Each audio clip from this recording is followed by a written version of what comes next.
Assalamualaikum warahmatullahi wabarakatuh. Hai teman-teman, perkenalkan saya Dinda. Saya mahasiswi semester 6 Pendidikan Bahasa Inggris. Kali ini saya akan membahas tentang pentingnya berbagai pendekatan dalam memahami Islam, khususnya pendekatan budaya, antropologis, dan sosiologis. Ketiga pendekatan ini akan membantu kita melihat Islam dari sudut pandang yang lebih kaya. Simak sampai akhir. Sebelum itu, mengapa sih kita perlu berbagai lensa atau berbagai pendekatan dalam mempelajari Islam? Karena Islam bukan hanya sekedar teks atau dogma, tapi juga praktik dan fenomena yang hidup di tengah masyarakat. Nah, memahami Islam secara utuh membutuhkan berbagai sudut pandang. Di sini, kita akan fokus pada tiga pendekatan, yaitu budaya, antropologis, dan sosiologis. Ketiga ini memang sering tumpang tindih, tapi masing-masing dari mereka mempunyai fokus unik yang membuat kita makin paham. Mari kita bedah satu persatu. Nah, yang pertama ada pendekatan budaya. Pendekatan ini melihat bagaimana Islam hidup dan diekspresikan dalam kebudayaan masyarakat. Fokusnya adalah bagaimana ajaran Islam berakulturasi atau berasimilasi dengan adat istiadat, seni, dan gaya hidup lokal. Ini menghasilkan keberagaman praktik Islam yang sangat menarik. Contohnya seperti apa? Contohnya seni kaligrafi Islam yang di tiap daerah punya ciri khas sendiri.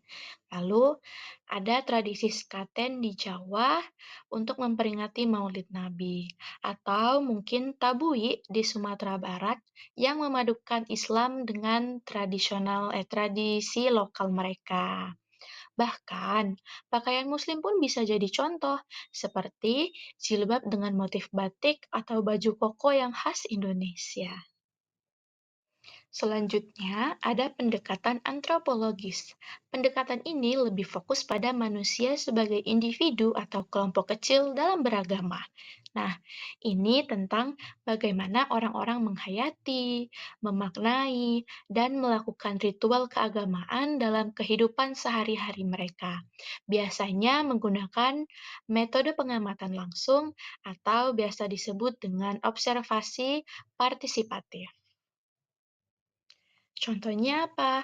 Contohnya, kita bisa mempelajari praktik tarekat sufi, bagaimana mereka melakukan zikir, dan makna spiritual apa yang mereka rasakan, atau bagaimana ulama lokal berperan dalam membimbing masyarakatnya.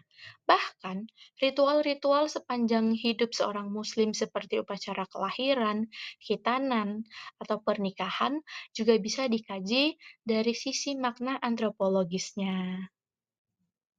Nah, pendekatan yang terakhir itu pendekatan sosiologis.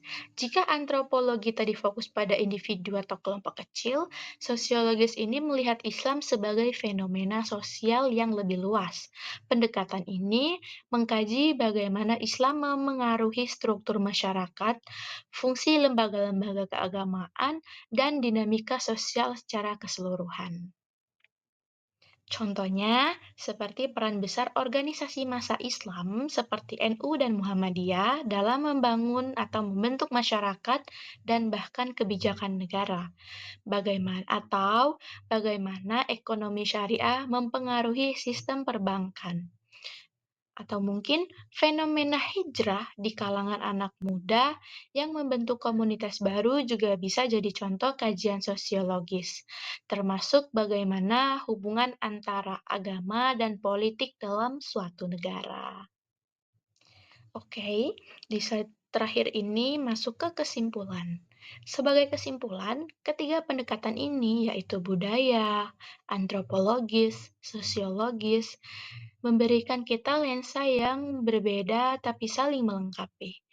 Pendekatan budaya melihat Islam dalam ekspresi lokalnya, antropologis pada pengalaman manusia, dan sosiologis pada struktur masyarakat. Nah, dengan memadukan ketiganya, kita bisa mendapatkan pemahaman yang lebih kaya, mendalam, serta holistik tentang Islam dalam kehidupan nyata. Nah, oke, mungkin cukup sampai di sini saja video kali ini. Jika ada kurangnya, saya mohon maaf. Terima kasih atas perhatiannya. Semoga bermanfaat. Saya akhiri. Wassalamualaikum warahmatullahi wabarakatuh. Sampai jumpa di video selanjutnya.